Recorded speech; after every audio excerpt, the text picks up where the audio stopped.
আসসালামু আলাইকুম। প্রতিদিনই আমরা অসংখ্য রোগী দেখে থাকি। তারা বিভিন্ন ধরনের বিভিন্ন সমস্যা নিয়ে আসে এবং তারা তাদের সমস্যার কথাগুলো বলে। কিন্তু তাদের সমস্যাগুলো শোনার পরে যেটা মনে হয় যে আসলে সে যে সমস্যার কথাগুলো বলছে এটা আসলে তার রোগের একটা সিম্পটম বা লক্ষণ। কিন্তু তার সমস্যার যে রুট কজ অর্থাৎ যে প্রধান কারণ সেটা হচ্ছে তার পেট বা গাট হেলথ। সম্মানিত দর্শক, আমি আছি আপনাদের সাথে ডক্টর আব্দুল কাইয়ুম খান, ইন্টিগ্রেটিভ মেডিসিন ও আকুপাংচার স্পেশালিস্ট। কর্মরত আছি ইন্টিগ্রেটেড মেডিকেয়ার লিমিটেডে আকুপাংচার কনসালটেন্ট হিসেবে। তো আজকে আমি কথা বলবো যে আসলে কি কি কারণে আমাদের যে গাট হেলথ অর্থাৎ আমাদের যে অন্ত্র এটা ক্ষতিগ্রস্ত হয়। তো দর্শক, চলুন জেনে নেই। আমাদের গাট হেলথ বা অন্ত্রের যে সুস্থতা এটা আসলে নষ্ট হওয়ার পিছনে বিভিন্ন কারণ রয়েছে। যেমন হচ্ছে আমাদের খাবার দাবার, লাইফস্টাইল, আমাদের খাবারের মান, মানসিক চাপ সব মিলে আমাদের গাট হেলথকে ব্যাপকভাবে প্রভাবিত করে। আর তারই ফলশ্রুতিতে আমাদের পেটে বিভিন্ন ধরনের সমস্যা তৈরি হয় এবং এই সমস্যা থেকে আরো শারীরিক যে আনুষঙ্গিক যে সমস্যাগুলো আছে সেগুলো তৈরি হয়। বিভিন্ন গবেষণায় দেখা গেছে যে মানুষের দেহের যতগুলো অসুস্থতা তৈরি হয়, এই অসুস্থতার মেন যে কারণ সে কারণগুলোই হচ্ছে মূলত আমাদের পেট থেকে তৈরি হয়। আসলে আমাদের গাট হেলথ ক্ষতিগ্রস্ত হওয়ার বা নষ্ট হওয়ার প্রধান যে কারণ সেটা হলো অস্বাস্থ্যকর খাদ্যাভ্যাস। আর অস্বাস্থ্যকর খাদ্যের মধ্যে প্রথমেই যেটা আসে সেটা হলো অতিরিক্ত ফাস্টফুড। যেমন হচ্ছে আপনার ফুচকা, চটপটি, সিঙ্গারা, পেঁয়াজু, বেগুনি, তারপরে নামি দামি রেস্টুরেন্টের বিভিন্ন ধরনের ফাস্টফুড, রাস্তার পাশের যে খাবার, এই খাবারগুলো কিন্তু আমাদের যে গাট হেলথ রয়েছে সেটাকে কিন্তু ব্যাপকভাবে প্রভাবিত করে এবং নষ্ট করে দেয়। এরপরে হচ্ছে অতিরিক্ত তেল, চর্বি, ঝাল, মশলাযুক্ত খাবার গ্রহণ। কিছু প্রক্রিয়াজাত খাবার আছে যেমন প্রসেস ফুড, এই খাবারগুলো যেমন হচ্ছে আটা ময়দা থেকে প্রসেস করে যে খাবারগুলো তৈরি করা হয়, যেমন হচ্ছে কেক, বিস্কিট, বিভিন্ন ধরনের আরো যে খাবারগুলো আছে, এই খাবারগুলো কিন্তু আমাদের গাট হেলথ বা এবং আমাদের যে অস্বাস্থ্যকর খাদ্য অভ্যাস সেটার মধ্যে পড়ে।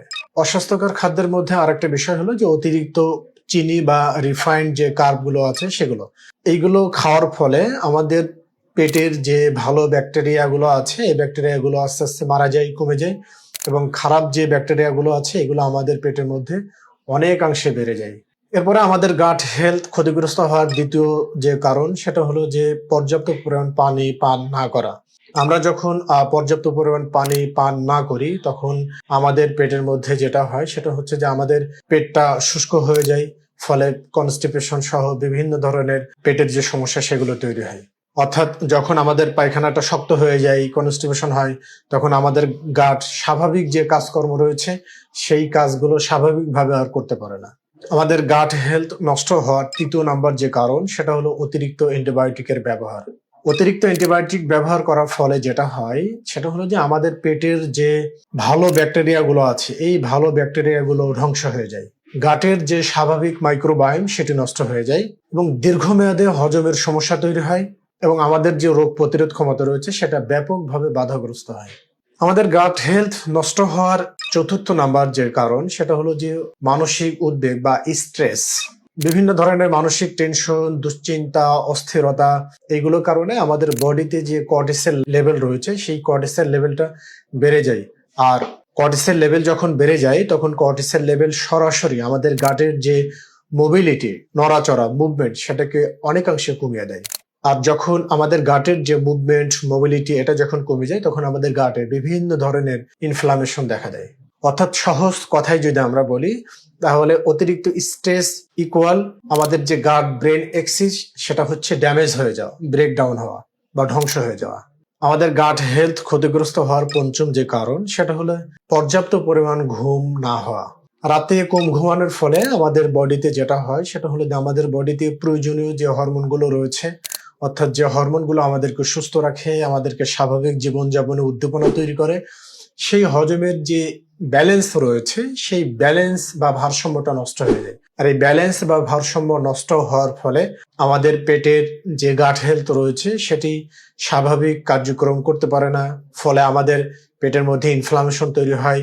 আর এই ইনফ্লামেশন যখন তৈরি হয় তখন আমাদের অতিরিক্ত অ্যাসিডিটি, গ্যাস্ট্রিক, অম্বল, পেট ফাঁপা এই ধরনের সমস্যাগুলো তৈরি হয়। 6 নাম্বার যে কারণ রয়েছে, এই কারণ হচ্ছে যে আমাদের খাবারে ফাইবারের অভাব। অর্থাৎ আমরা দৈনন্দিন জীবনে যে খাবারগুলো আমরা গ্রহণ করছি, এই খাবারের মধ্যে ফাইবার থাকার প্রয়োজন হয়। কিন্তু একজন মানুষের দেহে প্রতিদিন 25 থেকে 30 গ্রাম ফাইবারের প্রয়োজন। কিন্তু কোনো কারণে আমরা যে খাবার খাচ্ছি, এই খাবারের মধ্যে যদি পর্যাপ্ত পরিমাণ ফাইবার না থাকে, তাহলে আমাদের পেটের মধ্যে যে ভালো ব্যাকটেরিয়াগুলো রয়েছে, এই ব্যাকটেরিয়াগুলো প্রপারভাবে যে নিউট্রিশন বা পুষ্টি পাওয়ার কথা, সেগুলো পায় না। ফলে আমাদের যে গাটের মধ্যে যে উপকারী ব্যাকটেরিয়াগুলো রয়েছে, সেগুলো ব্যাপকভাবে ক্ষতিগ্রস্ত হয়। আর যখন আমাদের পেটের ব্যাকটেরিয়াগুলো ক্ষতিগ্রস্ত হয়, তখন আমাদের কোষ্ঠকাঠিন্য তৈরি হয় এবং আমাদের পেটের মধ্যে টক্সিন জমা হয়। আমাদের গাট হেলথ ক্ষতিগ্রস্ত হওয়ার 7 নাম্বার যে কারণ, সেটা হলো অতিরিক্ত অ্যালকোহল এবং কার্বোনেটেড যে ড্রিঙ্কস গুলো রয়েছে, সেগুলো গ্রহণ করা। কার্বোনেটেড ড্রিঙ্কস এর মধ্যে সফট ড্রিঙ্কস বলতে আমরা যেগুলো বোঝাই, বিভিন্ন ধরনের Coca Cola, Fanta, RC, Sprite, 7 up যেগুলো রয়েছে, এইগুলো।